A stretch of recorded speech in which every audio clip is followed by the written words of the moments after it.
voici maintenant plongé au cœur de la 4e semaine d'activité de l'incubateur Sunganga qui compte 6 semaines. Alors qu'est-ce que l'incubateur? Vous le savez maintenant, effectivement, c'est le premier incubateur d'entrepreneuriat féminin de la République du Congo. Cet incubateur vise à accompagner 16 porteuses de projets, chefs d'entreprise en activité, de manière à leur donner des moyens méthodologiques pour aller plus loin, plus haut et pouvoir donc être vraiment les femmes de demain qui vont incarner l'entrepreneuriat en République du Congo. Donc Airtel va nous présenter l'ensemble de la panoplie de services Airtel, en particulier tout ce qui est marketing direct, tout ce qui est moyenne de paiement directement lié au téléphone portable. Et le deuxième axe fort, c'est Cofina, qui effectivement va en direct dialoguer avec nos 16 incubés pour leur faire comprendre quels sont les enjeux pour un organisme de microcrédit, de mésofinance qui est le groupe Cofina, les enjeux d'instruction de dossiers, qu'est-ce qu'ils attendent, quelle est leur vision de la rentabilité propre à chaque dossier. Il faut toujours avoir un fonds de caisse. On ne vide pas toute une caisse pour les besoins de banque. Ça, c'est pas conseillé. Parce que vous pouvez avoir des besoins plus ou moins urgents, la banque va vous retarder. Donc, si votre recette moyenne est peut-être de 300 ou 400 000 francs, vous pouvez laisser 50 000 francs. Après, les 350 000 francs, vous les protégez. C'est-à-dire que vous supportez le risque de perte juste pour les 50 000 francs.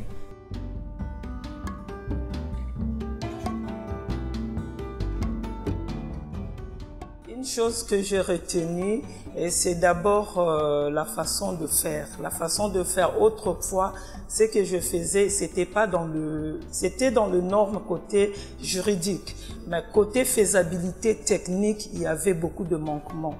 Et avec tout ce qu'on a appris dans notre formation, j'ai appris beaucoup de choses, notamment dans l'entrepreneuriat, dans le leadership.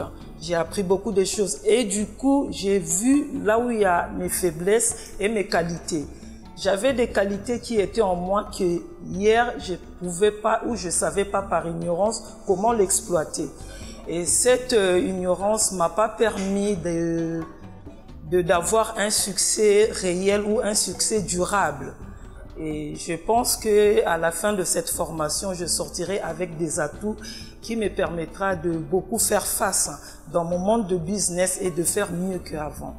Je vous donne ces prix-là parce que généralement les gens qui aiment faire des sites web, ils aiment faire gonfler les prix. Ils aiment faire gonfler les prix. Oui, moi j'ai payé 150 000. Non, mais après, bon, il y a son travail. 150 000 pour un site web, s'il a fait un bon travail, c'est un très très bon prix. C'est un très très bon prix. Parce qu'en fait, lui, il va facturer comment? Peut-être cette partie-là, mais vous voyez, cette partie-là, elle est résiduelle. Ça ne coûte pas finalement si cher que ça. Le gros travail, c'est son travail, lui, de technicien, le fait de créer le site, le fait de mettre le design que vous voulez. D'abord, je souhaiterais dire merci à Sunga parce que 4 semaines au sein de la fondation Sunga, je sens que je suis une entrepreneur transformée.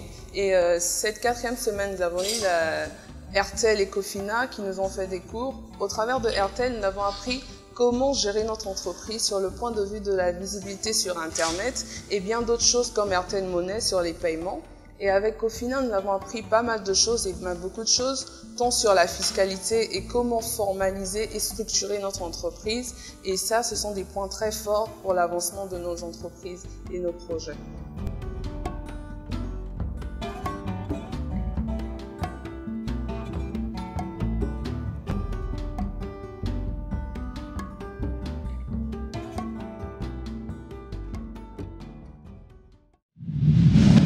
Airtel, le réseau des smartphones.